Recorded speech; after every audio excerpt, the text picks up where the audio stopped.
সবাইকে স্বাগতম আজকের হট নিউজে। আজকের বড় খবর ঢাকা বিশ্ববিদ্যালয় কেন্দ্রীয় ছাত্র সংসদ ডাকসু নির্বাচনকে ঘিরে। ছাত্রদলের যুগ্ম সাধারণ সম্পাদক আবিদুল ইসলাম খান আবিদ আজ এক সংলাপে বিস্ফোরক অভিযোগ করেছেন, ভোটের দিন সকালে আমাকে ভিলেন বানানো হয়েছিল। কি ঘটেছিল ভোটের দিন, কেন এমন অভিযোগ তুললেন আবিদ? আজ আমরা সব জানাব।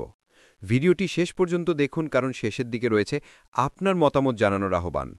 শনিবার দুপুরে রাজধানীর কাকরাইলের ডিপ্লোমা ইঞ্জিনিয়ার্স ইনস্টিটিউটে তারুণ্যের রাষ্ট্রচিন্তার তৃতীয় সংলাপে এই বক্তব্য দেন আবিদ। তিনি স্পষ্ট ভাষায় বলেন, কেউ আমাকে রাজনীতিতে নিয়ে যায়নি, আমি রাজনীতি খুঁজে নিই।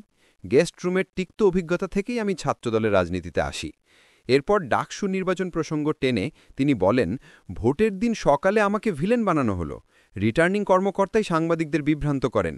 আমরা যেসব অসঙ্গতি খুঁজে পেয়েছি সেগুলো তুলে ধরলেও প্রশাসন যথাযথ জবাব দেয়নি।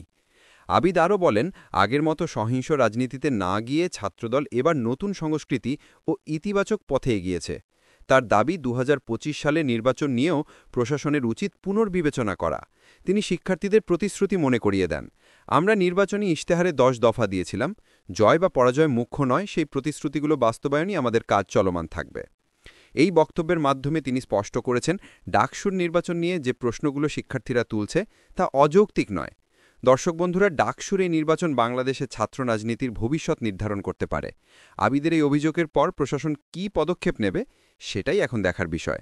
আপনারা কি মনে করেন, ডাকসু নির্বাচনে সত্যিই কি অসঙ্গতি ছিল? প্রশাসনের কি নতুন করে নির্বাচনের ব্যবস্থা করা উচিত? মন্তব্যে জানান আপনার মতামত।